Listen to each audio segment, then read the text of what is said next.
Good afternoon, ladies and gentlemen. It's March 20, 2022, and we've got a great program for you today. Mark Jordan in California presents Ernest Shackleton, 4 expeditions to Antarctica in the early 1900s. There will be some comparison, of course, between the Lewis and Clark expedition, this is a Lewis and Clark technical program, with Shackleton and Antarctica. I'm Dan Sturdivant in Kansas City as a co-host with Yvonne Keene in Olathe, Kansas, and we welcome all you participants from all over the nation.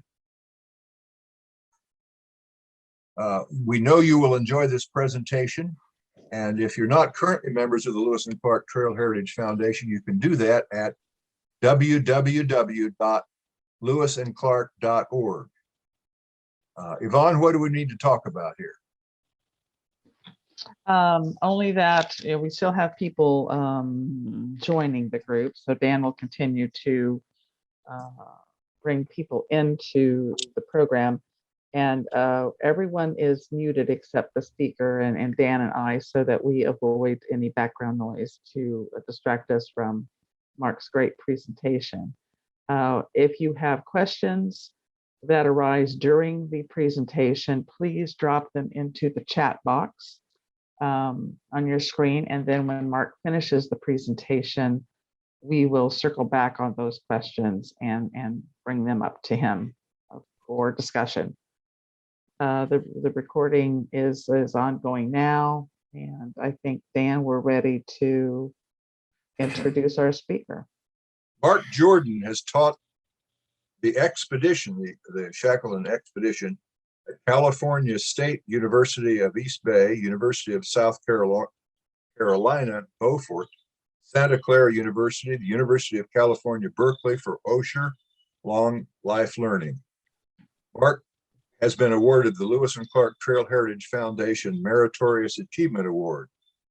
He's a marvelous guy. He has extensive wilderness experience, having canoed across Canada to Hudson Bay and other rivers in Canada and the United States. You'll find this a wonderful presentation. And by the way, there's a Shackleton Part 2 that we will be doing on Sunday, April the 10th. Here he is, ladies and gentlemen, Mark Jordan. Well, thank you, Dan. Welcome, everybody. It's great to have this super crowd here for this. This, like the Lewis and Clark expedition, the one I'm focusing on today, particularly the Endurance, which if you've looked at the news lately, you know that they have just recently discovered the ship, which is a quite exciting thing. So as we go through this, I think you'll see some interesting parallels to the Lewis and Clark expedition. You'll see some divergences from it, but let me start right now with our main character. Whoops, wait a second.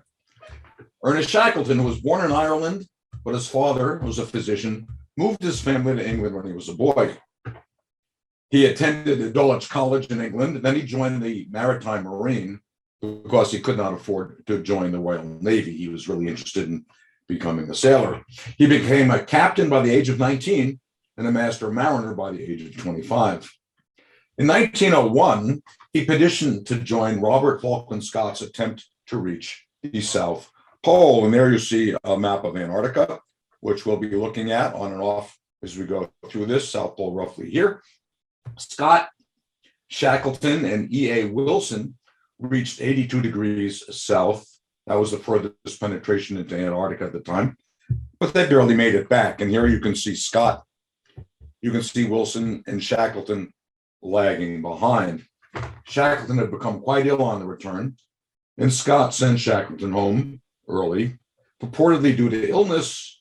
And although Shackleton had been ill, most authorities believe that Scott really resented Shackleton, and that manifests itself much more later on.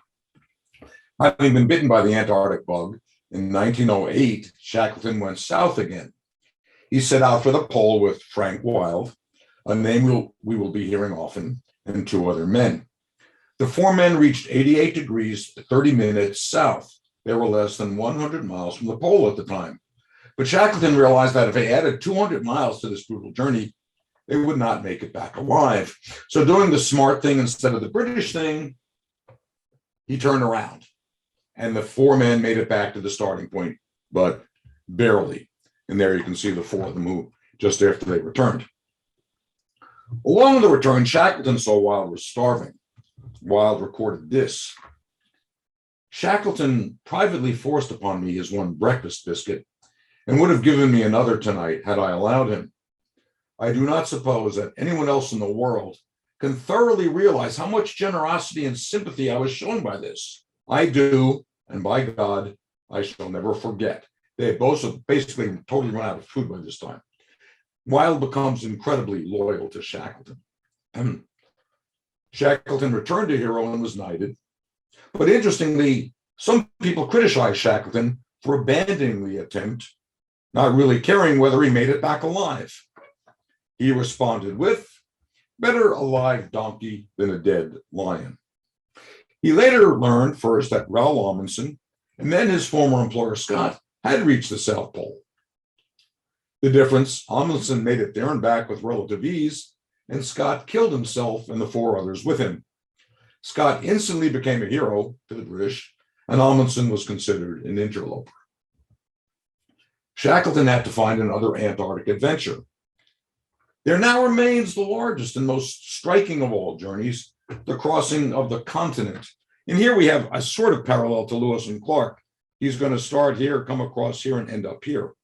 The interesting thing is this is the unknown area, and this is the known area. So like Lewis and Clark, he's traversing areas that were known, area that he had traversed, but he's doing it backwards. He's doing the unexplored portion first.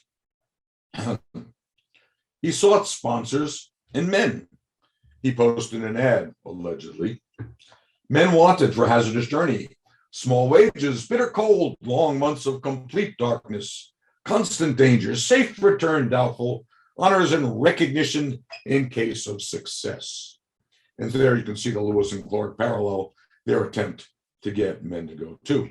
He received over 5,000 applications, including 3 from women. And this is the letter he received. "Dear Sir Ernest, we 3 sporty girls have decided to write and beg of you to take us with you on your expedition to the South Pole. We are 3 strong, healthy girls and also gay and bright and willing to undergo any hardships that yourselves undergo. If our feminine garb is inconvenient, we should just love to don masculine attire. Unfortunately, they didn't make the cut. It would have been certainly an interesting and slightly different trip." He purchased a ship that had originally been intended as a polar tourist boat. He renamed it the Endurance. The ship was made of incredibly strong materials, planks of oak and Norwegian fir up to 30 inches thick, and sheathed with greenheart, a wood intended to withstand the rigors of the Antarctic climate. And here you can see, obviously, a parallel with Lewis needing a boat to at least take him a part way up the Missouri. So they're following a similar pattern. Shackleton assembled his crew, most of the funding, and was about to depart in early August 1914. But a major event intervened, World War I. He offered his men to the British Armed Forces, but he received a reply from the Admiralty which said, "Proceed." And the monarchy and the government had blessed the expedition despite the war. The First Lord of the Admiralty at the time, of course, was Churchill. The Endurance set out for Buenos Aires on August 8, 1914, while Shackleton and Wild remained in England to finish business. And here you can see the crew of the Endurance. The Endurance was under the command of Frank Worsley. Apparently, things were a little lax on the way across. After his arrival in Buenos Aires, Shackleton took command and replaced a couple of troublesome crew members. Frank Hurley, an Australian with significant Antarctic experience, who was also an accomplished photographer, joined the expedition. Of Hurley, the men said, "He is a brilliant photographic artist, besides being a most versatile handyman." Or, "He is a marvel with cheerful Australian profanity.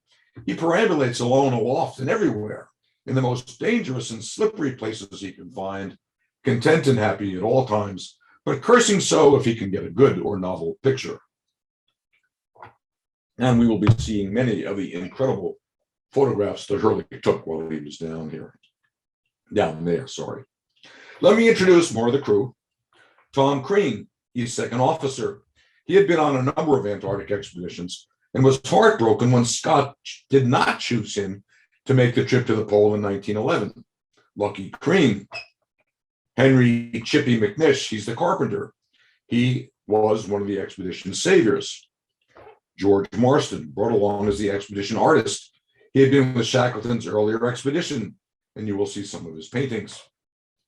Leonard Hussey, the man who brought the banjo. And there you can see a card he wrote just before they went off to his mom and dad. Dear mother and dad, hope all are well, and that the war is not upsetting you all too much. I wish I were there at the front. I'm not sure that was a real wish, but given what they thought of the war, maybe. We're off tomorrow for good, so I'm afraid you'll hear no more, nor be able to write to me till our return about 1916. Love to yourselves and person doll, from your affectionate son, Len. And then there is Pierce Blackboro, the stowaway. He had applied to join the endurance crew in Buenos Aires with a friend, William Bakewell. Shackleton accepted Bakewell, but turned Blackboro down. Bakewell smuggled Blackboro onto the Endurance. Blackboro was only discovered after they were several days at sea. An outraged Shackleton berated him, breaking up his tirade with, "If we run out of food and anyone has to be eaten, you will be the first. Do you understand?" Blackboro was recorded as replying, "They would get a lot more meat off you, sir." And of course, there's Mrs. Chippy, the carpenter's pet cat. Yes, there was a cat on the Endurance expedition. Lewis brought his pet dog along. The carpenter brought his pet cat along. The crew consisted of 28 men. You saw a photograph of most of them. Almost the same number of men that Lewis and Clark had brought with them. Each of these 28 men will be tested as few have ever been tested. Unlike Scott, who rarely let the differing classes mix, Shackleton instituted a more egalitarian mingling of the expedition members. And not everyone was happy with this. British snobbery dies hard after all, but it worked well in the end. And they were joined by 69 Canadian sledging dogs. So, setting out on October 26, 1914, the Endurance set sail for the Antarctic. Every man aboard the Endurance expected the war to be over before they reached their goal. The war was supposed to last like 3 weeks to a month. They sailed to South Georgia. Now here you see Buenos Aires is up here, South Georgia is here. So they sailed to South Georgia, which is a key whaling station on November 5th. And here you see, this is Grytviken down here, where they landed. This is the Endurance in the bay at Grytviken, and you can see a couple of the men up on a peak opposite. The Norwegian sailors gave them bad news. The ice conditions were the worst they had been in years. Shackleton waited a month, and there you see a modern photo of Grytviken, which is now a park, which I took when I was there 2 years ago. Shackleton waited a month. During that layover, he visited the whaling station at Stromness, a portent of which he was completely unaware at the time. With no reported improvement in the ice situation, he could wait no longer. So the Endurance left the comforts of Grytviken and headed south by southeast on December 5th. Now here you can see Worsley using a semaphore to signal the man who's steering the Endurance. On the left, you see a photograph that I took when I was going to Antarctica of a ship that looked to me exactly like the Endurance under sail. And so there you have I think, a pretty good idea of what the Endurance would have looked like. The target was Vassal Bay, which you see down here. Here's the pole. Here's Vassal Bay. The Endurance would unload here, set up their camp. The Endurance would return to South Georgia or maybe to Buenos Aires, while a polar team, which would be 6 or 8 men, would do all the work necessary to attempt the crossing. It was known as the Imperial Trans-Antarctic Expedition, and it couldn't be accomplished only in Endurance. Shackleton needed to have men lay food depots on the other side of the pole. So what happened was he arranged for a ship, the Aurora, to leave from New Zealand, loaded with supplies, and men capable of laying out the supplies, and they would lay out the supplies along this route, the previously traveled route, so that Shackleton and his men would be able to have food along the way. Now, we're fond of saying that in the Lewis and Clark expedition, only one man died. Shackleton kept all his 28 men alive. You're not going to hear the entire part of that story today. You'll hear it at the next session. But interestingly, the Aurora is the forgotten story of the Shackleton expedition, and you'll hear about that in the next session, which is April 10th. Within 2 days, the ice made its surreal appearance. You can see the ship cutting through there and piling ice up against ice. The Endurance proceeded to the eastern side of the Weddell Sea, looking for open channels. Though they would occasionally smash into floes like this, no damage was done to the sturdy ship. Even when ice trapped the ship, the Endurance managed to push through or escape. At times, the engines would be cranked up. All day, we have been utilizing the ship as a battering ram. When the ship comes in impact with the ice, she stops dead, shivering. Then almost immediately, a long crack starts out from the bow, like you can see here, into which we steam, and like a wedge, slowly force the crack.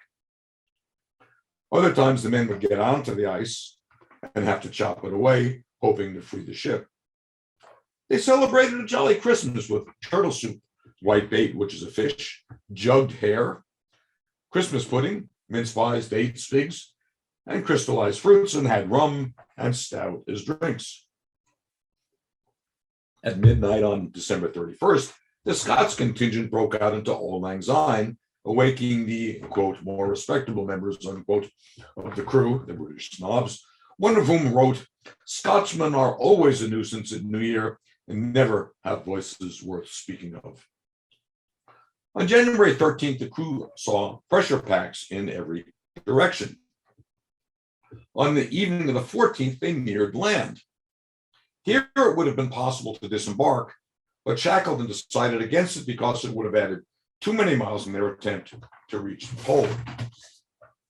On the 18th, after a gale forced them to hide behind a large iceberg, they moved to within 80 miles of Vosel Bay, which is less than a day's sail away. Now, on the right, you can see one of the bergs that was photographed by Hurley, and on the left, you can see a large berg that I photographed when I was down there.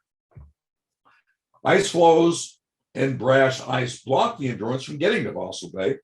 There you can see brash ice forming on the water. Brash ice is that thin surface that forms as the water begins to freeze. They tried to break through a close lead with full engines and full sails, but the Endurance could not breach it. On the left, you see one of the men's journals drawing some of the bergs that they ran into, and here you see some of the trouble that the Endurance faced.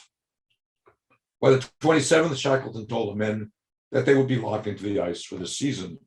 They were, as one man recorded, frozen like an almond in the middle of a chocolate bar, white chocolate in this case. Any chance of getting to Vosel Bay was gone. And keep in mind, this is the height of the Antarctic summer. So they're trapped. The Endurance is unable to move in any direction. So here you see the Antarctic map. Now, on the right side of the map, you can see how the ship came towards Antarctica and approached Vosel Bay, which is down here. They get trapped in the ice here. Now, the Weddell Sea had a clockwise current. So it was running like this, if you can follow that little laser pointer. The prevailing winds here were easterlies, so it would push the ship, or the ice, if you will, in this direction. So it would be pushing it further away, certainly from Vosel Bay, and also further and a little further away from the land. On February 14th, the lookout spotted a lead about a quarter of a mile away. The crew cut a path about 150 yards long. The next morning, the ship tried to ram its way through, but failed against a floe over 12 feet thick. Pretty heavily thick ice. By February 24th, the men accepted that they would not be able to get free of the ice until October, November, December next spring and summer. Shackleton personally assumed responsibility of keeping the men in good health and spirits through the polar winter. And here we're going to start seeing the evolution of Shackleton's leadership. And you can compare it to Lewis and Clark as we go along, thinking about what Shackleton does.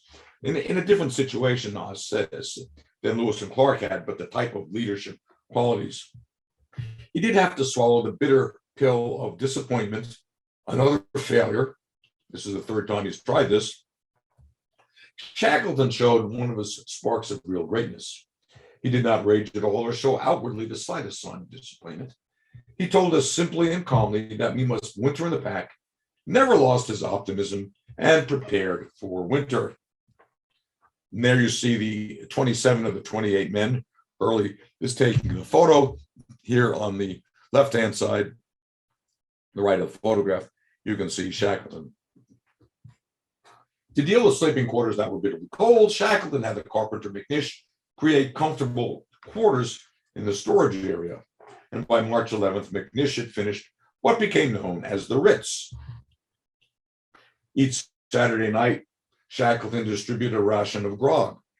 The men had a weekly toast as they raised their glasses. They would toast to our sweethearts and wives. May they never meet. Dog loos were built for the dogs, while Mrs. Chippy the cat had free run of the Endurance. Shackleton divided the dogs into teams and encouraged races. Charles Green and the former stowaway Blackboro cooked ample food. There you can see Blackboro here carrying a large chunk of ice, which would be melted for fresh water. They enjoyed parties, slideshows, lectures, Hussey playing his banjo, just like Cruzat or Gibson playing their fiddles. There you can see the men enjoying themselves. And they had no way of contacting the world beyond the ice. They did indeed have a radio, but the radio at that time would have been significantly underpowered and could not have traversed the radio wave couldn't have traversed the distance necessary to reach somebody. Now, Shackleton knew that the silences of perpetual night would have terrible effect on the men, so he implemented a strict routine. A different man took watch each night, and there you can see one of the men returning from watch with his skis. On the left, you can see men sitting around the stove and enjoying each other's company. Hunting parties sought seals and penguins for meat and blubber, the latter which also could be used as fuel. In mid-April, the ice surrounding the Endurance began to pinch it. Current and wind rammed floating hunks into each other, pushing them towards the sky, like you see here, surrounding the Endurance with mountains of ice. The Endurance has been built incredibly strong, but how strong? Stronger than the forces of nature? On May 1st, the temperature dropped to minus 17 degrees. The men filled their time with games, reading, arguing over what they read. Played chess with Hurley tonight and had a desperate game ending in a stalemate. We played in Hurley's darkroom, which is cozy and warm. He has just finished developing about 3,000 feet of film, very industrious. Shackleton was always one of the boys, lending them his support and encouragement. That is Sir Ernest all over. He is always able to keep his troubles under and show a bold front. His unfailing cheeriness means a lot to a band of disappointed explorers. He never appears to be anything but the acme of good humor and hopefulness. Now, Shackleton practiced a relaxed discipline, and the men more willingly obeyed him for it. And Clark, much more so than Lewis, was much more relaxed with the men. And so you see a similarity there too. Now here you see the chief scientist, the third officer, and the physician scrubbing the floor. Very interesting. He made sure that the sailors were well cared for. They didn't have to perform the routine duties expected of the other men. The sailors who were supposed to go back needed to be treated slightly differently. He had a motto: optimism is true moral courage. Now, some of the sailors lodged a complaint to Shackleton against John Vincent, physically the strongest of the men. They accused him of bullying. After a brief interview with Shackleton, the contents of which were not recorded, there were no future instances of any bullying.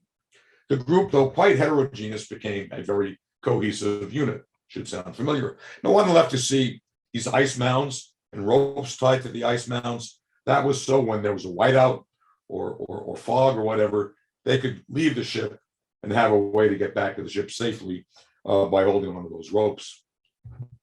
By the 30th of June, Worsley, who was an expert navigator, determined that they had drifted in the Weddell current roughly 670 miles. And it meant that they might be able to reach the Antarctic Peninsula. Now, here you see Worsley on the right with Hudson, who was assistant navigator. Here you can see the Endurance logo. Here is Green cooking in an igloo that they built outside with Blackboro. Anyway, here's a map of Antarctica, the Palmer Peninsula. The ship, the Endurance, is roughly along here. The tip of the Antarctic Peninsula is over here. They want to get up in this area. The photograph you see on the right was taken down about there. My trip took me down in here and up to this channel. It's roughly in that channel. Okay, now it was Worsley's precise measurements, by the way, that allowed the discovery of the sunken Endurance. And you have the parallel. Here is Lewis was always trying to take measurements. Unfortunately, they didn't have the capability that Worsley had. At all hours of the day and night, Hurley roamed about the ship, magically capturing some of the most incredible images ever seen of Antarctica. He hung his plates to dry in the warmth of Shackleton's cabin. And there you can see Shackleton's cabin. During June, colliding ice piled huge blocks around the floe. At times during the night, the distant, rich, deep booming note is heard, changing at times to a long creaking groan, which seems to carry a menacing tone. A Midwinter's Day celebration allowed them to engage in distracting hijinks. From within the confines of the Ritz, it is hard to imagine we are drifting, frozen and solid in a pack of sea ice in the heart of the Weddell Sea. I wonder what is to become of it all. That was an excellent question at the time. By the end of June, they had drifted almost 700 miles. With the sun appearing soon, they should be, they hoped, free from the ice. On July 13th, they experienced a blizzard. Floes collided against the Endurance. The valiant ship quivered, and so did the men. It was making the sort of sound that you would expect a human being to utter if he were in fear of being murdered. And you can imagine how the men react to those sounds. And Shackleton, pessimistically, what the ice gets, the ice keeps. And paralleling Lewis and Clark's experience, the temperature was minus 34 degrees. On July 21st, Worsley observed a crack in the adjacent ice. The men readied, but the breakup failed to materialize, and they had to remove shifting blocks of ice from the rudder. Throughout August, the Endurance remained locked in place. But on the 2nd of September, repeated increased pressure squeezed the ship. The ship literally jumped into the air and settled on its beam. And you can see the ship tilted to its starboard side here. The men exhibited varying degrees of concern, while Shackleton did everything in his power to assuage the concern while preparing for the worst. And yet, once again, the pressure relented. She shows almost unconceivable strength. Every moment it seems as though the floe must crush her like a nutshell. The behavior of our ship in the ice has been magnificent. Undoubtedly, she is the finest little vessel ever built. The men would play on the ice. The members of the staff and crew took advantage of the pause to enjoy a vigorously contested game of football or soccer on the level surface of the floe alongside the ship. They would exercise the dogs or hunt when they could. With spring, a penguin and a seal appeared, fresh meat. Perhaps, too, the ice would relent. On October 14th, the floe began to split. With the Endurance in a pool of open water, Shackleton had the men try to move it. The ice was too thick and too stubborn. Then on the 18th, colossal pressure forced the Endurance to list 30 degrees to port. The Endurance remained in this position for several hours. Hoping the ice would split into a lead, the men fired up the boilers, but alas, the Endurance remained fast. Threateningly, killer whales cruised the seams near the ship. and the men were terrified of killer whales. On October 24th, the men saw the Endurance twisted between 3 blocks of ice. The Endurance began to leak. Water rushed in before the pumps could flush it out. McNish went below and built a coffer-dam, standing in water up to his waist. Well, this water is roughly 30 degrees, by the way. And others feverishly moved supplies, food, and necessary materials off the ship onto the adjoining ice. McNish stemmed the flood, but the ship was still under intense pressure. Shackleton had the whaleboats, the lifeboats on the ship, and the sledges taken to the ice, and the work was furious, strenuous, and extremely cold. That night, men on deck observed a group of penguins. And if you may in the background hear penguins squawking. Walking by, uttering an eerie, soulful cry. Words that was particularly struck. I never, either before or since, heard them make any sound similar to the sinister wailings they moaned that day. The superstitious seaman McLeod probably echoed what the other men thought. Do you hear that? Will none of us get back to our homes again? The ice knocked the stern upwards, ripping away the rudder, then lifting and dropping the Endurance. The decks broke upward, ripping the keel out. The Endurance convulsed, and the masts whipped back and forth. Now I'm going to interrupt the stop share for a second here. Whoops, wait a second. I need to do something. Come here. Okay, something happened, and I'm having trouble. Let me do that. Oh, come on.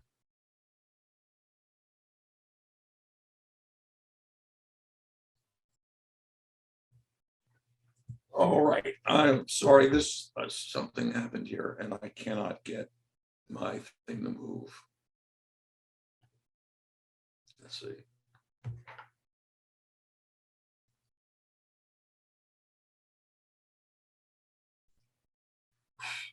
There, okay, let's see. All right, there we go. Now let me go down here. I'm sorry about this. Let me get up to stop share. Then let me go to screen share and let me pull up this and go to full screen. This is film clip that Hurley took of the Endurance breaking up. It's only roughly a minute.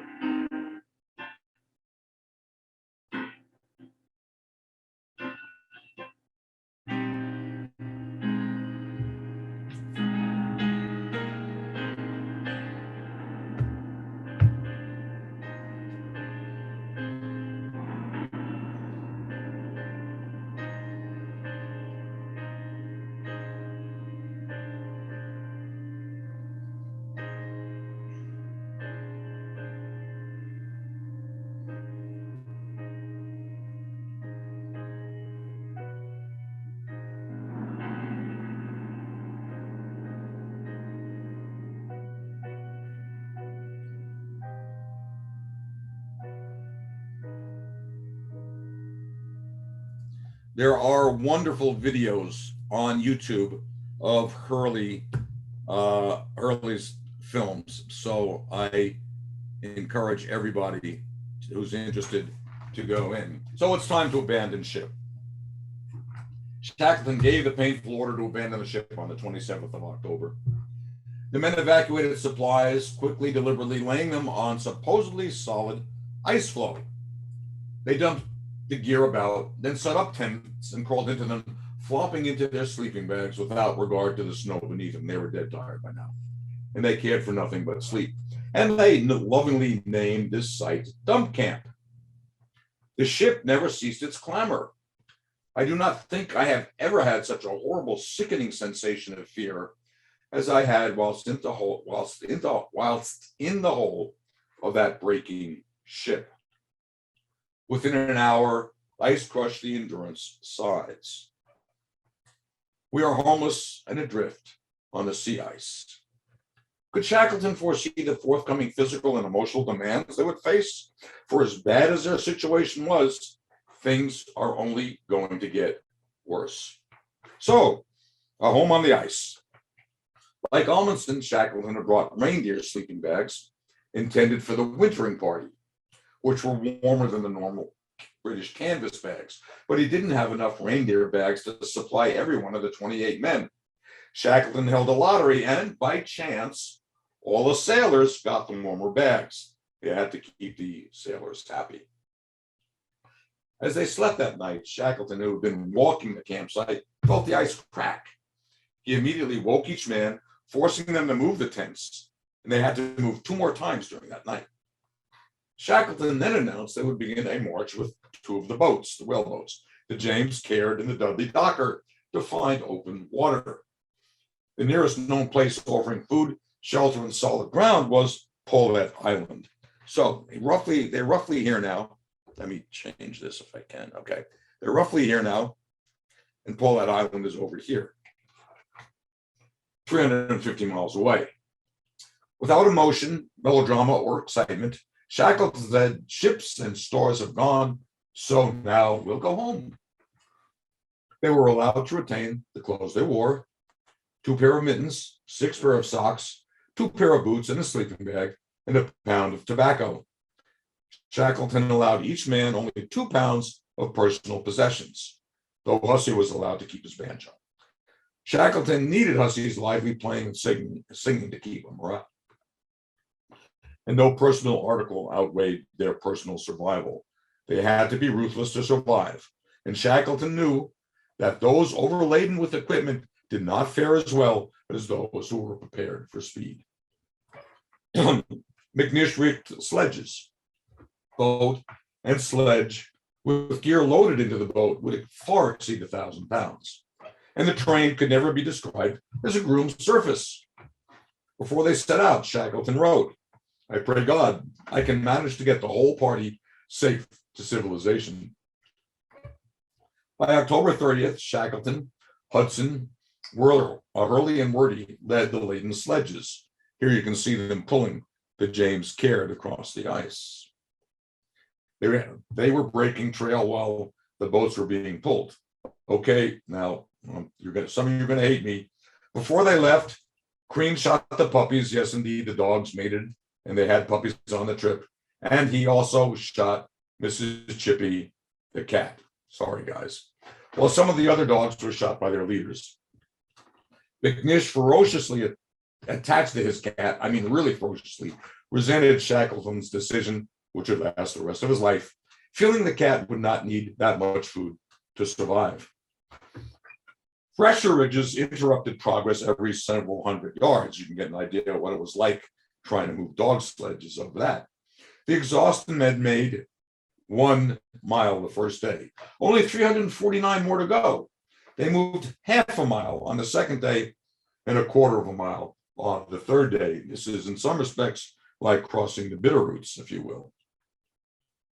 Shackleton, Wild, Worsley, and Hurley decided to stop to await the inevitable, if you will, breakup of the ice. If the pack drifted as Shackleton hoped, it would take them near a well-provisioned hut on Paulet Island. So they named this new site Ocean Camp, hoping the ocean would soon appear. Here you can see Shackleton and Wild standing outside their tent. Supplies would be brought over from Dump Camp. McNish broke through the deck of the Endurance, allowing the retrieval of 3 tons of food, salvaging whatever they thought might be useful to survival, and they also brought back the Stankham Wills, the 3rd boat. Camp consisted of 5 tents, with Shackleton, a leader, in one, Wild in one, Crean in one, Worsley in one, and the sailors in their own tent. Oops, they're not there yet, sorry. Hurley, having left much of his photograph, oops, wrong way, sorry. Okay, I skipped something, look at this. Anyway, Hurley, having left much of his photographic gear behind, went back to retrieve them from the dying Endurance. I hacked through the thick walls of the refrigerator to retrieve the negatives stored therein. They were located beneath 4 feet of mushy ice, and by stripping to the waist and diving under, I hauled them out. Shackleton was not terribly happy about Hurley grabbing this extra weight, but he and Hurley agreed that at least some of the material could be kept. Hurley and Shackleton agreed to save 120 negatives. They destroyed, and my skin crawls every time I say this, they destroyed 400 negatives. Oh, what we missed. So Ernest's daily routine had breakfast at 8. The men set out to scout for seals or do camp work. Lunch at 1. Afternoons at leisure. At 5:30, they ate hoosh, a stew, mostly of penguin or seal meat, and biscuits, and drank cocoa.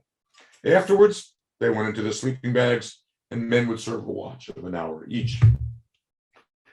Since food supplies had to be watched closely, Shackleton, taking account of what was available and what they might be able to get by hunting, limited food to 1 pound per man per day. He knew the situation was desperate, but never once hinted at that.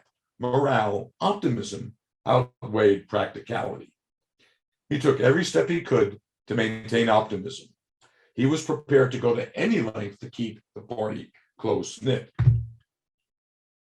He had McNish retrofit the 3 boats. Now I am building the boat up 1 foot higher and decking her in halfway, making her fit to carry the whole party in case we have to make a longer journey than we anticipate at present. And here you can see him working the James Caird, building it up higher. He also had the other 2 boats made a little bit higher by the increasing by a strake, one of those parallel boards. On November 21st, Shackleton, on watch, shouted, "She's going, boys!" The men rushed out of their tents to observe the Endurance's stern rise 20 feet in the air, then slowly sink below the ice that had crushed her. Now, of course, in the news lately, you've hopefully seen that they have discovered the Endurance 10,000 feet on the floor of the Weddell Seas, 10,000 feet below the surface. So here are a couple of photos that were taken. This is the bow. You can see how she's crunched there. This is the upper part of the stern. You can see the steering wheel. And there's the Endurance logo here. As you can see, here's the rudder that was ripped away. A marvelous state of preservation. If there's time after the talk, I have a film clip that was just posted on this a couple of days ago. Ensconced on their campsite flow, they continue to rely on the current of the Weddell Sea to deliver them. Opinions were mixed. This is typical. Really, this sort of life has its attractions. I read somewhere that all a man needs to be happy is a full stomach and warmth. And I begin to think it is nearly true. No worries, no trains, no letters to answer, no collars to wear. But I wonder which of us would not jump at the chance to change it all tomorrow. Mid-December summer had failed to break up the ice, and Shackleton became fearful he might lose his grip on the men if he failed to get them to a safe haven. And he worried that the Weddell Sea drift might push them away from the Antarctic Peninsula, which would have been dangerous. On December 20th, he took Wild and Hurley to search for a route that might allow them to leave the flow. And Wild wrote, "A spell of hard work would do everybody good," which would prove to be an unfortunately over-optimistic assessment. On December 23rd, after having celebrated Christmas the day before, they set out, leaving the Stankham Wills behind, but made only 1.5 miles. You can imagine why they had only made, just looking at that photo. Shackleton felt for some reason that 2 boats would be enough to carry all the men. Now, one might question whether these 2 boats would be capable of carrying 14 men each. McNish almost certainly did not think so, and many of the other men were not optimistic about the move. As far as I have seen, the going will be awful. In my opinion, it would be a measure to be taken only as a last resort, and I sincerely hope he will give up the idea directly. There have been great arguments about the matter in our tent. From Greenstreet and Worsley wrote, "My idea is to stay here unless the drift should become large to the east." And the men never allowed Shackleton to hear those opinions. They called the next 3 days, making virtually no progress at all, maybe a mile a day. They slipped in the slush. They broke through the crust into pools of freezing water. Yet Shackleton persisted. McNish saw the boats being damaged. He said to Bakewell, "If we had to go over much more such rough ice, the boats would not float when we did reach open water." An assessment that was almost certainly correct. Finally, on December 27th, after yet another frustratingly unsuccessful slog, McNish confronted Worsley, asserting that the law of the sea required him to follow orders only as far as the ship existed. Worsley was unable to handle McNish's challenge. Shackleton came back and argued with McNish, then told all the men that their contract required everyone to go on, regardless of the status of the ship, and McNish backed down. Interestingly, this interaction was later cut from the ship's log, and interestingly, neither Worsley nor McNish recorded this episode in their diaries. Now, here's a page from McNish's diary for December 27th. "We started at 9 o'clock last night and done 2 miles. It wasn't even 2 miles. Wrote a little bit about details about the terrain. We have had very rough going today." And that's all he wrote. Worsley didn't write anything else either.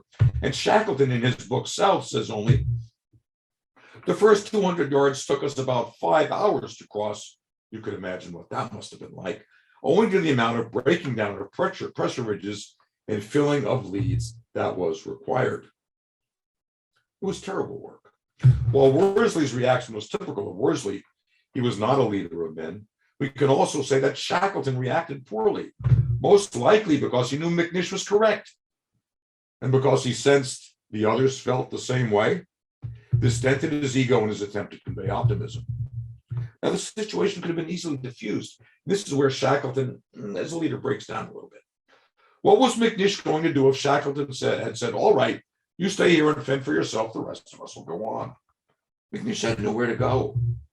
Shackleton used his self-assessment of his own poor decision to lash out a convenient scapegoat, one who would continue to ensure their survival.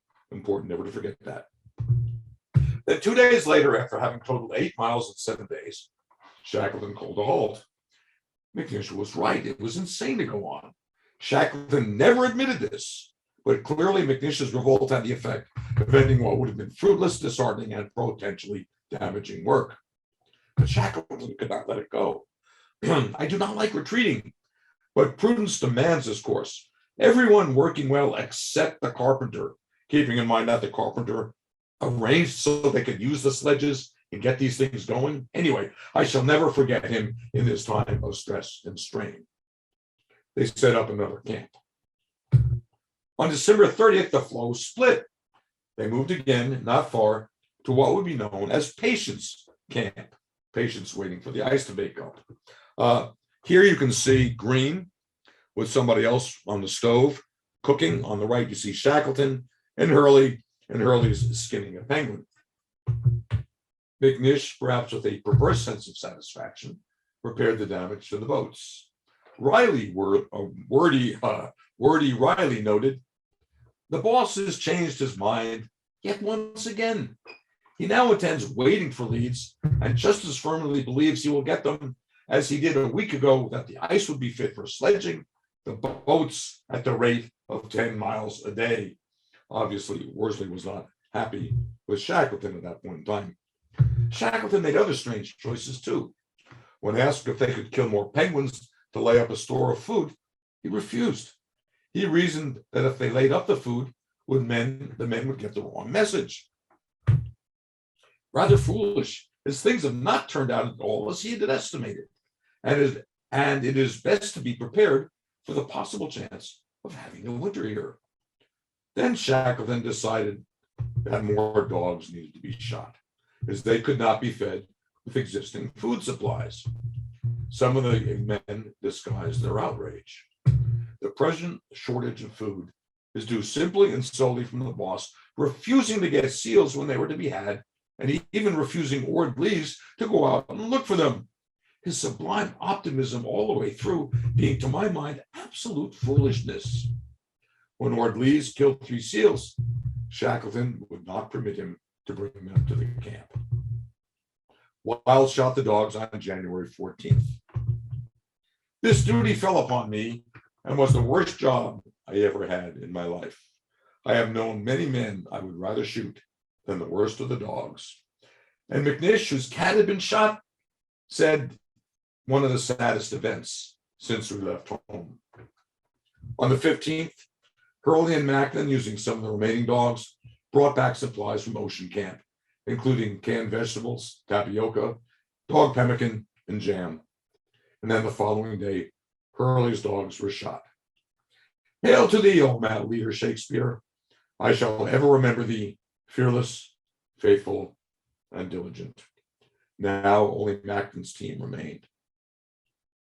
A blizzard on January 21st pushed them north of the Antarctic Circle. Further exploration demonstrated that the ice had refused to break apart. The men returned to Ocean Camp to bring up the Stankham Wills III boat. And as if to punish him for his inexplicable refusal to gather a store of penguin meat, Shackleton was forced to order the men to scour the refuse pile of dead penguins and seals for blubber, and as McNish recorded, stewed penguin heart, liver, eyes, tongues, toes, and God knows what else with a cup of water. I don't think any of us will have nightmares from overeating. The refusal to allow hunting even angered the placid Worsley. On February 17th, after a period of slack rations, they discovered a flock of Adelie penguins and killed 300. Overjoyed men gobbled up the fresh meat. Worsley reported that they were 70 miles from Paulet Island. And you can see the green line here is the drift. Paulet Island is over here. So they're roughly over here at this time. It would have been an easy row of several days, but there were no leads. And even if leads appeared, the boats could have been crushed if the barely separated ice floes came together, which they did frequently. Ultimately, the Weddell Sea pushed their ship past the their flow past the frozen pallet. I was playing a joke here. Pushed their frozen pallet past Paulet Island. Punning, sorry guys. But on March 9th, they felt swells from an open sea. They waited. All of a sudden, the ice, their flow was going like this. They were drifting past the tip of the Palmer Peninsula, this area over here. No one dared show despair or concern before Shackleton, but their hunger began to overwhelm them with supplies so low that normal rations have long since been abandoned. On March 23rd, they spotted land, Joinville Island, which you see over here, which is only 57 miles away, and Paulet Island was right nearby. If only the ice would break up. They waited impatiently, but as the men looked about and saw massive bergs all pressing against the pack, no breakup. But on March 31st, their flow split. The men rushed about, securing what they could, pulling supplies and food to their side of the split. Fortunately, Wild shot a leopard seal, yielding 1,000 pounds of fresh meat and a large supply of blubber. When they cut the belly open, they pulled out 50 pounds of undigested fish, full meal for the following day. Then on March 30th, Shackleton ordered that Macklin's dogs had to go. Wild shot each dog, then Macklin skinned and gutted the carcasses. They had more fresh meat, like Lewis and Clark. They had dog as part of their diet. They rode a diminishing flow. The men stayed on constant watch, 4 hours on, 4 hours off, as everyone felt the swelling sea destabilizing the flow. Then on April 7th, they first saw Clarence Island, and then Elephant Island, land. Worsley measured the distance. It was only 50 miles. If only they could put the 3 boats in the water, they might get to one of those presumed paradises. The wind drove their flow first towards the 2 masses, but then it veered perversely away towards the west, pushing it away from the islands, and then east also away from the islands. On the 8th, the flow split again just under the James Caird. Several of the men grabbed hold of the gunnels, pulling it to their side of the flow, now only a triangle about 100 yards wide. On the 9th, open water appeared alongside the flow. The flow could no longer support them. And then just before 1 p.m., Shackleton set the boats into the water. And there you can see a painting by Marston of the boats going through a small lead. Shackleton kept Wild with him in the James Caird, Worsley manned the Dudley Docker, and in the Stankham Wills, the ever-reliable Tom Crean coordinated with Hudson.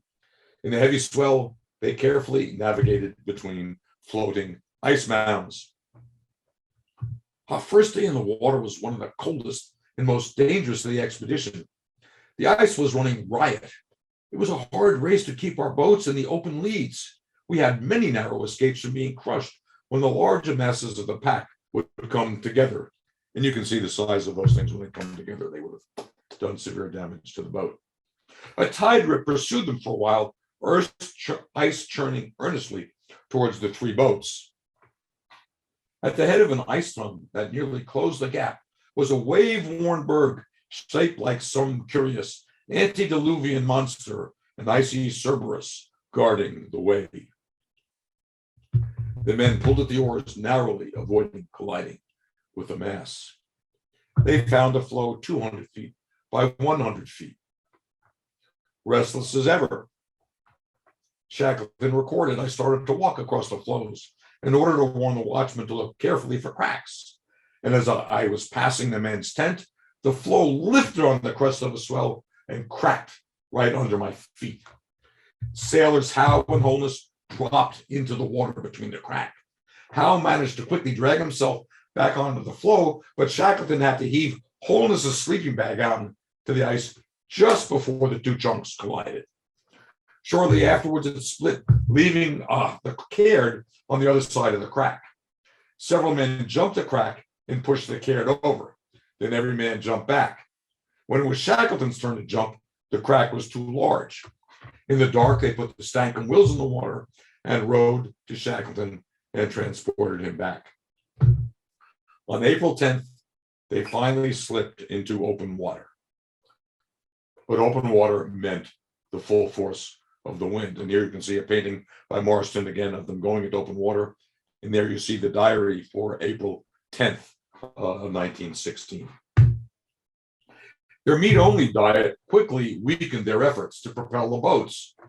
They need carbohydrates and weren't getting any. When night came, they tried to rest in the boats to little avail. There's 8 men or 9 men or 10 men in each boat. You can imagine how uncomfortable that was. They reached a floe 20 yards wide. By the time they had secured the boats, their hands were blistered and frostbitten. In a gale force wind, pack ice advanced towards them, and the floe on which they were camped were being eaten by waves, ice, and wind. Shackleton climbed a snow mound. Nothing looked encouraging. Late in the afternoon, a lead opened. Shackleton shouted, "Launch the boats!" The men dropped the boats into the water, the supplies into the boats, then they jumped in. They navigated towards Clarence Island, which you can see in the upper right here. It's actually, if you're blocked, it's on the right side of the map. They pulled alongside a floe. It was too unstable. The men slept in the boat, holding on to the floe. Green, the cook, took the stove onto the floe to provide men with something hot. They shivered all night, surrounded by snorting killer whales. And like I said, the men were afraid. They didn't understand killer whale behavior at the time, so they were afraid of the whales. When Worsley checked their position on the 12th, they had not advanced 1 mile. On the 13th, ice sheathed each of the boats. It was -4 degrees, and the men's clothing was frozen stiff. They used hatchets to chop the ice off the boats. They had to do that very carefully, obviously. Many of the men were failing, unable to hold an oar, and some embraced to keep warm. Their lips were cracked, and their eyes and eyelids showed red in their salt-encrusted faces. Each man suffered from thirst, and though none would have admitted it to Sir Ernest, from profound despair. Despite this, they managed to arrive within 10 miles of Elephant Island, which you see here. The 6 helmsmen, Shackleton and Wild, Crean and Hudson, Worsley and Greenstreet, had been at the helm of the respective boats for 3 straight nights. A storm broke. The men feverishly bailed the boats. Shackleton, afraid of losing the Stankin Wills, tied its painter, it's the line on the bow, to the caird. They had no fresh water. They had forgotten to collect ice before fleeing from the last floe. Their mouths and tongues burned from thirst and the terrible taste of splashing salt water. Then on April 15th, in a squall of snow, the Dudley Docker disappeared. Shackleton had no choice but to drive the James Caird and the Stankin Wills toward the cliffs of Elephant Island. Practically ever since we first started, Sir Ernest had been standing erect day and night on the stern counter of the Caird. How he stood the incessant vigil and exposure is marvelous. Shackleton found a narrow beach. Finally, after 170 days on ice floes and 7 days crammed into 3 small boats, land. Shackleton moved into the Stankin Wills to line up for a landing. Meanwhile, the wind had shoved the missing Dudley Docker far away from the Caird. Worsley, at the helm for almost 80 hours, began to fall asleep. So Macklin went to replace him. Worsley had to be unwound and his body massaged before he could move. Then during the night, Greenstreet and Macklin steered by using a small comfort pocket lit by matches, and you can imagine how incredibly difficult that was. They had no idea what happened to the Caird and the Stankin Wills, and feared that they had sailed past Elephant Island into the Drake Passage, which would have meant instant death, or nearly instant death. But as morning's lights began to spread over the horizon, before them lay Elephant Island, less than 1 mile away. Just then, they were struck by one of the katabatic winds, humongously strong winds, that flew off the island. They needed Worsley, but he was dead asleep. McLeod got up and kicked him several times to waken him. He jumped up. He immediately saw that they needed to raise the sail as the waves started to hit the docker and filled it with water. Each man bailed as fast as he could, and Worsley guided the docker along the coast, passing a narrow spit of land, and then they looked up. Shackleton prepared the Stankin Wills to shoot through the reefs when Worsley and the Dudley Docker appeared. Greatly relieved, he guided the Stankin Wills to the beach, and there you can see the Stankin Wills on the beach on their first landing on Elephant Island. Shackleton wanted to give the honor of the first to land to Blackboro, but his feet had been frostbitten. His boatmates lifted him onto the shore, where he collapsed, and they had to carry him up to the beach. But all 3 boats were brought safely to the rocky beach. They found a glacier, fresh water. The men drank their fill. Green made some hot milk, and the men warmed themselves around the stove. They killed 4 seals and had a nourishing meal of seal steak, then crawled in to their damp sleeping bags. Turned in and slept as we had never slept before, absolute dead, dreamless sleep, oblivious of wet sleeping bags, lulled by the croaking of penguins. How delicious to wake in one's sleep and listen to the chanting of the penguins mingling with the music of the sea, to fall asleep and awaken again and feel this is real. We have reached the land. What should have been unabated joy was tempered when Wild pointed out to Shackleton that the beach was below the high water mark. Wild, Tom Crean, Marston, Vincent, and Tim McCarthy took the Dudley Docker for an exploratory along the island's coast. Those who remained paced the beach, enjoying the comforts of terra firma under their feet. Some of the men were reeling about the beach as if they had found an unlimited supply of alcoholic liquor on the desolate island. Many suffered from temporary aberration, walking aimlessly about, shivering with palsy. Wild and Crean returned late, reporting having found a suitable spot 7 miles to the west. On April 17th, they moved to this rocky point, now known as Cape Wild, unloaded the boats, and set up the tents on the rise above the high water mark. Such a wild and inhospitable place I have never beheld. And here you can see the men are pushing up the Dudley Docker as high as they can. Here's the Stankin Wills and the Dudley Docker. Here is poor Blackboro sitting down, not able to do anything. They configured camp as best they could, but rest, full, complete, uninterested rest was the men's primary interest. The boss is wonderful, cheering everyone, and far more active than any other person in camp. So here you can see, here's a map of Cape Wild. This is the spit of land on which they camped. This is the spit of land that exists today. It's been washed away. They wouldn't have been able to stay there now, obviously. At least there was food, seals and penguins. And by inserting their hands into the fresh warmth of a dead seal's or penguin's body, they were able to ward off cold and incipient frostbite. Now, except for Blackboro, who had frostbitten feet, and one other man who had suffered a mild heart attack, the men recovered from the severe beating they had taken. And the two physicians, Macklin and McElroy, treated the patients. Some of the sailors resisted attempts to get them to participate in routine survival. Some of the party had become despondent and were in what's the use mood, sort of, and had to be driven to work, none too gently either. Dejected men were dragged from their bags and set to work. And then this the snobbish comment: it is regrettable to state that many conducted themselves in a manner unworthy of gentlemen and British sailors. That from an Australian, mind you.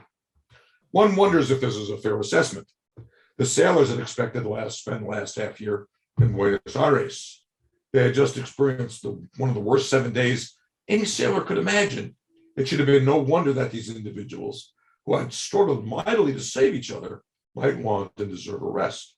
But it is also understandable that the men needed to be encouraged to survive.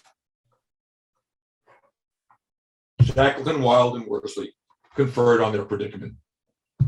Elephant Island was not within any known sea lane. In other words, no ships were going to pass close by that they could flag down. Nor could they take the 3 boats, which had been battered pretty badly, to any place of rescue. They decided several men would have to undertake a sea voyage. Here's Elephant Island over here. Here's Cape Horn. That was the closest. Here's the Falkland Islands. That was also close. They're both, say, 300 or 400 miles away. But neither was reachable under prevailing sea currents and winds. Prevailing sea current is this direction. Prevailing winds here are this direction, not in the westerly direction. That left South Georgia Island, which you can see over here. It lay within prevailing winds and currents, but it was 800 miles away. They would find, if you look on the upper right, there were whaling stations on the east coast of South Georgia. There were ships and there were men, but locating its narrow northern tip on the open Antarctic Ocean would be harder than locating a needle in a haystack. They had only a sextant, a compass, and a chronometer. But despite these almost overwhelming difficulties, they planned to have 6 men take the James Caird across the most treacherous seas on Earth, right through here, hoping to hit a minuscule target. So what happens next? You're going to have to wait till the next session to find out. Because if you think what's happened up to now is really incredible, difficult, and crazy, wait till you hear what they go through next. So now, if you have any questions, I'd be happy to answer them. And if there's time, I can show you the little clip of the endurance film clip that was made of the Endurance underwater. Wonderful. Wonderful. Why? If we have anybody who wants to ask a question, you can unmute yourself right now and then ask a question. And Mark, it would be good for you to do the extra film. Yeah, from a question on a chat from Jay Hayden, the April 10 session is at 4 p.m. Central Time. Correct, isn't it, Mark? So we decided. I'm sorry, at April 10 section, it's still the same time, right, Dan?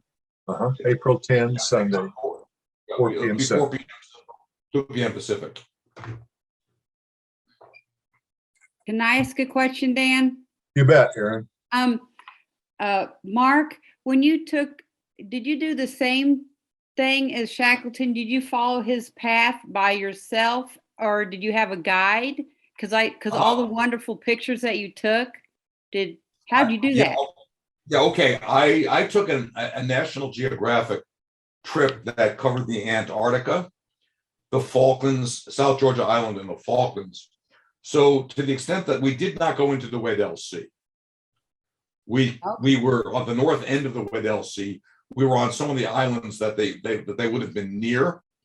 But then we basically followed from the tip of the Palmer Peninsula to South Georgia Island, in, of course, a much larger, well, I don't want to ruin it, so in the National Geographic boat. The seas down there are not what you would call gentle seas. And so it was very interesting crossing. But then we went to South Georgia Island. We went to various places at South Georgia Island. Well, again, you'll see the next time. I don't want to again get ahead of myself. But we recreated as much of what Shackleton did as we could on that trip. It was a 3-week trip to Antarctica, the South Georgia and the Falklands, and to the southern tip of South America. Okay, and then I have one more question, then I'll be done. What made you like get interested in doing this? Because this is fabulous, but what like caught your fancy? Well, it's a long story in some respects. It's sort of like coming to Lewis and Clark. I started out as a canoeist, and I became very interested in canoeing, and canoeing was involved in Canada and northern Canada and Hudson Bay and all that stuff. And like I said, I paddled up to Hudson Bay, but I became further and further interested in what was north of there. And ultimately, started reading about the attempts to reach the North Pole and Franklin expedition and all that. And of course, the Lewis and Clark expedition because of canoes. But then when you read about that, you come across the southern end too. And so I became sort of interested in South Pole. And then about 30 years ago on PBS, they ran a thing called The Last Place on Earth, which was a 6-part series based on a book called Shackleton, Amundsen and Scott. And then boom, I mean, I read about Amundsen and Scott. And of course, you can't read about Scott without reading about Shackleton. And then 20 years ago, they had in the Museum of Natural History in New York, they had the Shackleton exhibit with the James Caird there and everything. I get interested in this stuff, and it just sort of blows up in my feeble old brain. Well, thank you very much. Thank you. Anyone else? I have a question about Hurley's photography, because here in North Dakota this winter, there were quite a few times where once it got below about -10, any modern day cameras or even cell phones would just shut off. Did Hurley document what he did to keep, especially that kind of camera technology, from just dying? Well, yeah, because none of it was electronics. It was all manual. And so to the extent he made the film, what he's doing is he's got the film and he's got a hand crank and he's hand cranking the film. The film obviously had to be kept warm. That would have cracked. But the shutter, which was on a spring, would work. So he was able, in the colder temperatures, one of the advantages, obviously, of a mechanical working thing. So he did have a 35 millimeter camera, an old early version of it, because some of the pictures you'll see the next time were made with that camera. And well, actually, some of the pictures made from today too were made with that camera. But that was also, again, mechanical. And he was a handyman. So to the extent that I might have had oil in it, he could have replaced the oil and stuff like that. So he had cameras that were capable of working. When I was in Antarctica, I had one day when it was really cold and my camera stopped working. So, even keeping it under my jacket against my belly. Yeah, it's crazy. I'm just amazed that even the film survived, because yeah, you'd think some of it would crack, but if you're on something like that, you've prepared for to preserve your material. Traditional sense, they were glass negatives, so they coat the glass with photosensitive material, and then you do that. So the only way the negatives were cracked is when Hurley and Shackleton sat down and cracked those 400 over their knees, which makes me cry every time I say that. Oh, yeah. I mean, I can't imagine what we lost on that.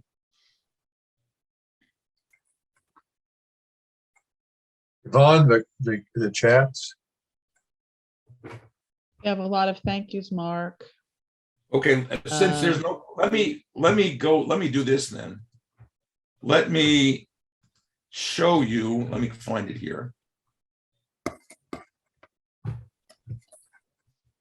Let me go full screen. This is the guy who led the trip to discover the Endurance. Let's start with the most cinematic shot where the ROV is approaching the Endurance from the stern, and you can see the most characteristic things. You can see her round transom and the name of the vessel over the star. The star is actually deriving from the initial name of the vessel when it was still called Polaris, meaning polar star.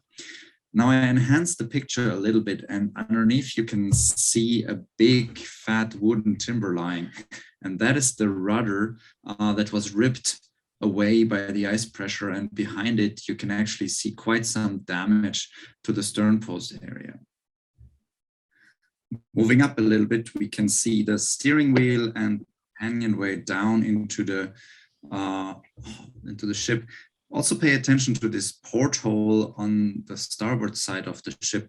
This is actually one of the portholes of Shackleton's own cabin. In this shot, we are flying from the forecastle towards midship. You can see the broken mast here and also the broken deck house that was collapsed by the collapsing masts. Also, you can see the port side railing here, which is still fairly intact. This is the bow of the ship. You can see quite some extensive damage to the bow and the forecastle deck of the ship, because this is the point where it hit the seafloor. So there were strong forces on this area, and you can see quite some damage. However, the main ship's hull is still in amazing condition, and everything seems to be perfectly in shape. Even the planks are still located there in the Rabbit. So in this shot, we can see the fastenings of the chain plate where the standing rigging of, in this case, the mizzenmast was connected to the vessel. And you can see here the starboard side of the poop deck kind of, and just two things you can see, quite some serious damage to the planking due to the ice, but also you can see that part of the wooden railing, etc., is cut off because the crew salvaged wood from the wreck to ease their survival. Now we are further midships where there used to be the deck saloon, and we can see one of the skylights here, one of the hatches, and you see a lot of lines and masts lying around. You can particularly spot some plates, and if you watch carefully, even a boot in some of these shots. So let's finish this tour of the available footage again at the stern with this great emblem with the ship's name. And if you want to see more footage, you can be looking forward to the full feature documentary that will be coming in some time. And anyway, so there, that was posted just a couple of days ago, and you know, again, it's mind-boggling. The day the news broke, I must have gotten 100 emails from people. Did you see the news? Did you hear the news? So it's really extraordinary. I was doubtful that they could find it, but what's interesting is Worsley pinpointed through his navigation. Again, he had by this point in time, the navigational equipment was limited, and he pinpointed it. We'll hear more about the next time about his navigational skills too. They knew his chronometer was off by a very small period of time. They corrected for that, and then they picked an area roughly, I think it was like 7 by 14 miles to look for the ship, and they found it. It's mind-boggling. If anybody knows anything about the Franklin expedition or about James Clark Ross, the Erebus and Terror were sunk like in the 1840s. and they found those within the last 10 years. But those are only in like 100 feet of water. This thing is 10,000 feet below the surface of the water. So again, it's just an extraordinary find. And because of the conditions there, it's extraordinarily well preserved, as you can see.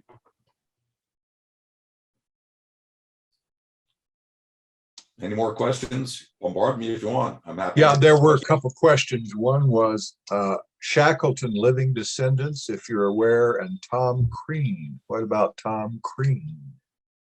Well, Shackleton indeed has living descendants. He has a daughter, Alexandra, who I know is there. He had a son too, or maybe, and so yes, Shackleton has living descendants, and Tom Crean has living descendants. Tom Crean's an extremely interesting character, and I don't have the type of time to go into details, but he was on 4 Antarctic expeditions and was responsible for saving several of the men on the Scott expedition. And he has living descendants. If you're ever in Ireland and you're near Galway, his descendants, he set up, when he came back, a place called the South Pole Inn, and it's still there. And you can visit it, and he has all sorts of pictures, or there are all sorts of pictures and everything in it there. He was, but it's an absolutely fascinating and incredibly strong guy. And on April 10th, you'll be hearing a lot more about Tom Crean as well.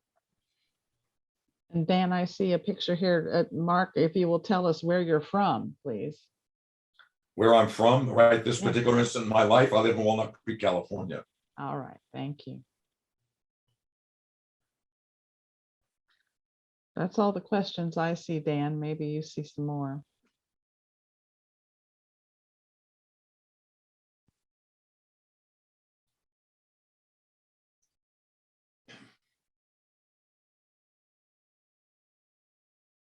Okay, well, we want to thank Philippa Newfield for helping to get us going on this, and all of you, ladies and gentlemen in attendance. And of course, Mark Jordan, a wonderful presentation, a fascinating. So we'll all meet again. The link is not available at this moment, but there will be a link available April 10, Sunday, 4 p.m. Central. Shackleton Part 2. What parting words do you want to give us, Mark? Well, I summed it up before. What happens next is just even more incredible, a more incredible tale of survival and rescue, and frustration at the inability to rescue. It takes this story and raises the stakes even higher. So Hard to imagine, Mark, that this is going to be a more hair-raising story than we've experienced so far. So I think we're looking forward to it. And I'm glad that Shannon didn't want to shoot me for the story about the cat there, because my brother stopped speaking to me for a month after I said the story about the guys shooting the cat. So Yeah. I mean, the puppies got shot. It was an equal opportunity. yeah, well, there's that too. Yeah. Thank you, Mark. You want to sign off, Dan? Okay, we're going to sign off now. Thank you so much, ladies and gentlemen. We appreciate your attendance today, and good afternoon. Good afternoon.